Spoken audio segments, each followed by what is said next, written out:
120 B में मुलजिम है। जब तक मंत्री पद पर रहेगा तब तक वो जांच को प्रभावित करता रहेगा। किसान संतुष्ट नहीं होगा। किसान तभी संतुष्ट होगा जबकि उसकी मंत्री इस्तीफा दे। एक ऐसी पार्टी है, उसके पास एक ऐसी वॉशिंग मशीन है, उसमें जिसको भी वो डालते हैं वो सफ़ेद होकर निकलता है। कोई भी गुंडा अगर उनकी पार्टी में रहता है तो वो सफ़ेद पोश है, यदि वो समाजवादी में या बसपा में या कांग्रेस में चला जाता है तो वो गुंडा हो जाता है।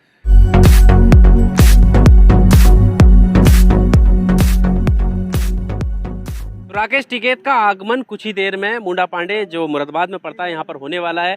यहाँ से शायद वो आगे की तरफ कूच करेंगे, लेकिन कार्यकर्ता यहाँ पर उनका इंतजार कर रहे हैं। और लखीमपुर खीरी मामला लगातार जो है चर्चा में है, चर्चा का विषय बना हुआ है। अब गिरफ्तारी हो गई है, जो आम किसान हैं, जो किसान कार्यकर्ता हैं, किस तरह से देखते हैं पूरे मामले को? देखिए, गिरफ्तारी हुई है और गिरफ्तारी उसके बेटे की हुई है, मंत्री की। मंत्री भी 120 बी में मुलजिम है। जब तक मंत्री पद पर रहेगा तब तक वो जांच को प्रभावित करता रहेगा। किसान संतुष्ट नहीं होगा।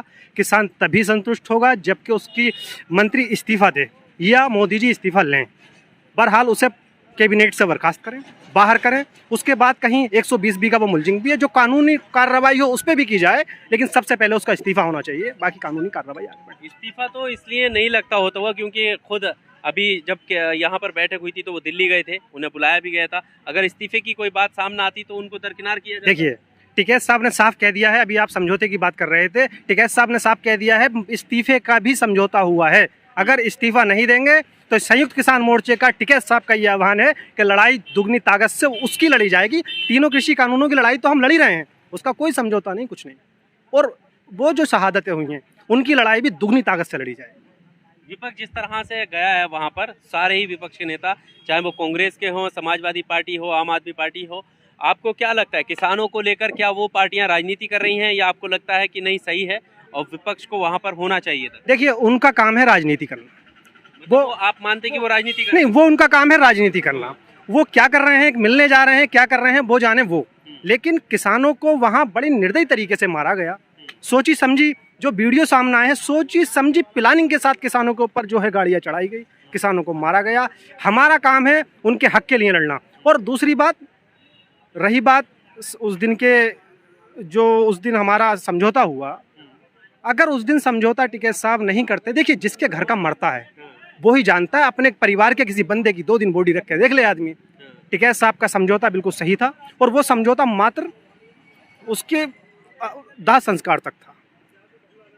उसके बाद लड़ाई लगातार जारी है। पोस्टमार्टम भी टिकैत साहब ने दोबारा कराया जहाँ जहाँ कमी देखी, लेकिन इसे समझौता नहीं कह सकते। इसे समझौता नहीं कह सकते, ये समझौता नहीं है। समझौता 12 तक का टिकैत साहब ने कहा है। अगर वो मंत्री इस्तीफा नहीं देता, लड़ाई फिर जारी है। कल संयुक्त किसान मोर्चा वहाँ महापंचायत कर रहा है, अरादास में उसमें शामिल हो रहा है वहाँ पे। तो वहाँ पे वो फैसला लेगा कि लड़ाई किस तरीके से, का फैसला वो संयुक्त किसान मोर्चा जानेगा, क्योंकि वो हमारा मतलब एक के बाद एक लड़ाई, अब ये लड़ाई फिर कोई और नया मुद्दा निकल जाता है। अभी आप हरियाणा में लड़कर आए, लगातार एक के बाद एक जहाँ जहाँ किसानों को कुचला जाएगा वहाँ वहाँ भारतीय किसान यूनियन और हमारा सर्वोच्च संगठन संयुक्त किसान मोर्चा किसानों के साथ खड़ा रहेगा। एक एक किसान किसानों के साथ खड़ा रहेगा। देखते हैं ये कहाँ तक जुल्म और जास्तियाँ करते हैं किसानों के साथ। किसान दबने वाला नहीं है, लौट के जाने वाला नहीं है। किसानी ने सबक सिखा के छोड़ेगा। जो लोग ये कह रहे हैं कि राकेश टिकैत बड़ी गलती कर गए लखीमपुर खीरी में, बिल्कुल नहीं। अगर राकेश टिकैत जी ने, हमारे नेता ने, अगर उस दिन संयम नहीं बरता होता तो उत्तर प्रदेश के अंदर खास करके बड़ा बवाल होने की आशंका थी। अगर उसमें और शहादतें हो जाती तो उसका जवाब कौन देता? टिकैत साहब ने कभी लाशों पर राजनीति नहीं करी है। ये सबसे बड़ा इसका उदाहरण है इस समझौते का। अगर लाशों पर राजनीति करने का मामला होता तो इन पे करते, उन्होंने नहीं किया। उन्होंने उसको निपटाया। जो लड़ाई लड़ रहे हैं उस लड़ाई को जारी है, वो लड़ाई जारी है और इनकी लड़ाई भी जारी है। तो अब आगे का क्या प्लान है? अब टिकैत साहब यहाँ पर आ रहे हैं, देखिए, आपका क्या इंतजाम है उनके लिए? हम जो है जिला कमेटी के लोग हैं, हम जिला कमेटी के लोग हैं। ये सारा फैसला टिकैत साहब का और उससे पहले संयुक्त किसान मोर्चे का है। संयुक्त किसान मोर्चा जैसे कहेगा, संयुक्त किसान मोर्चे का अगर आह्वान होगा, हमने पहले भी कहा कि रोड बंद कर दीजिए, रोड बंद होगा। संयुक्त किसान मोर्चे का आह्वान होगा, कलेक्टर को घेर लीजिए, कलेक्टर को घेर लिया जाएगा। संयुक्त किसान मोर्चे का जैसे जैसे आह्वान होगा, हम उस लड़ाई को उतनी ही ज़्यादा ताकत के साथ अपने डिस्ट्रिक्ट मुरादाबाद में, हम यहाँ मुरादाबाद में खड़े हैं, डिस्ट्रिक्ट मुरादाबाद में और पूरे उत्तर प्रदेश में, देश में तो लड़ाई चली रही है, पूरा संयुक्त किसान मोर्चा लड़ रहा है। अब रही बात टिकैत साहब के आह्वान की, हम टिकैत साहब का यहाँ स्वागत करने के लिए खड़े हैं और यहाँ से सैकड़ों की तादाद में कार्यकर्ता टिकैत साहब के काफिले में जुड़ेंगे और काफिले में वो लखीमपुर अभी रवाना होंगे, जिसमें हम भी शामिल हैं सर। अच्छा, एक विवादित बयान बताया जा रहा है राकेश टिकैत जी का, जिसमें वो एक्शन और रिएक्शन की बात करते हैं। देखिए, अभी अगर हमें कोई मारने के लिए आए, मुझे कोई मारने के लिए आए, हम पे अभी कोई गाड़ी चढ़ा दे, यहाँ पे खड़े हुए हैं, ये साथ में लोग खड़े हैं, इनका रिएक्शन हो सकता है, अपने बचाव में कुछ भी हो सकता है, कुछ भी हो सकता है। ये उसी रिएक्शन की बात कर रहे हैं बस। नहीं, ठीक कर रहे हैं, वो ठीक कहा है उन्होंने, ठीक कहा है। उस दिन जो हुआ रिएक्शन हुआ, और क्या आगे भी इस तरीके का रिएक्शन नहीं होना चाहिए, नहीं होना ही नहीं चाहिए। खून किसी का भी बहे, वो इंसान है। भारतीय किसान यूनियन, संयुक्त किसान मोर्चा, किसान नेता, किसान यूनियन के पदाधिकारी या किसान नहीं चाहते कि एक भी कोई शहादत हो, एक का भी खून बहे। हमारी लड़ाई डायरेक्ट हम सरकार से लड़ रहे हैं और ट्रेडिंग कंपनियों से लड़ रहे हैं, ट्रेडिंग कंपनी से लड़ रहे हैं, मोदी जी की और अडानी जी की, अंबानी जी की ट्रेडिंग कंपनी से। कंपनियों से कहाँ लड़ रहे हैं? आप तो खुद डीजल रिलायंस पर उड़वाते हैं। किसने देखा? कोई नहीं। कितने सारे आप देखो, मुजफ्फरनगर जब रिलायंस- महापंचायत रिलायंस- थी, सुनो, रिलायंस- लाइन से ट्रैक्टर जो है रिलायंस पेट्रोल पंप पे थे। आप क्या नहीं, करते ऐसा कोई साक्ष्य नहीं, ऐसा कोई साक्ष्य नहीं है। जियो, रिलायंस, इन चीज़ों का बायकॉट कर रखा है किसान यूनियन ने, हम उसका ही बहिष्कार कर रहे हैं। और जैसे अगर हमारे संगठन का ऊपर से कोई आह्वान हुआ तो हम इनके खिलाफ भी बहुत खतरनाक भाई लड़ाई लड़ने तैयार बैठे हैं सरकार के साथ साथ। क्या नाम हुआ? धर्मेश सिंह।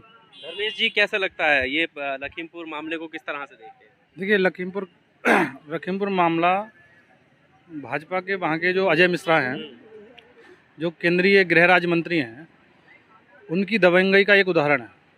भाजपा एक ऐसी पार्टी है, उसके पास एक ऐसी वॉशिंग मशीन है, उसमें जिसको भी वो डालते हैं वो सफ़ेद होकर निकलता है। कोई भी गुंडा अगर उनकी पार्टी में रहता है तो वो सफ़ेद पोश है, यदि वो समाजवादी में या बसपा में या कांग्रेस में चला जाता है तो वो गुंडा हो जाता है। ऐसे इन्होंने कई दूसरे पार्टियों के नेताओं को अपने यहाँ रखा है, जिन पे तुम्हारे की दागी नेता हैं। एचएस लगी हुई है, डिप्टी सीएम केशव प्रसाद मौर्य जो 307 और 302 और अन्य जघन्य धाराओं में उनके खिलाफ मुकदमा दर्ज है। ऐसे ही आपके ये अजय मिश्रा जी हैं।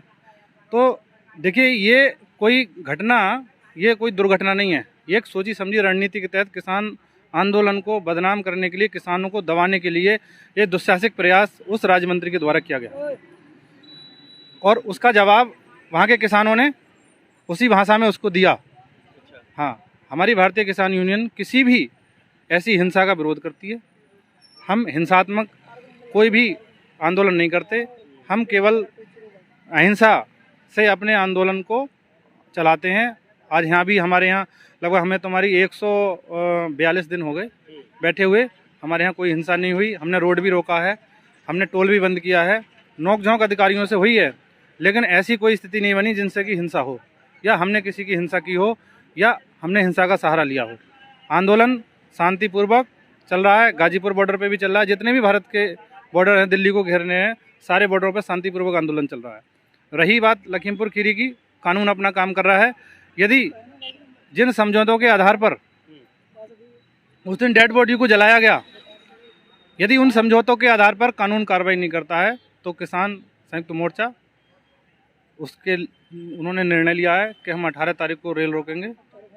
15 तारीख के लिए हमारा मोमबत्ती जलाने का उन किसानों की याद में कार्यक्रम है और जैसे जैसे तुम्हारे की आगे समय नज़दीक आएगा चुनाव का, वैसे वैसे हमारी सक्रियता भी बढ़ती रहेगी। ठीक। ठीक हो।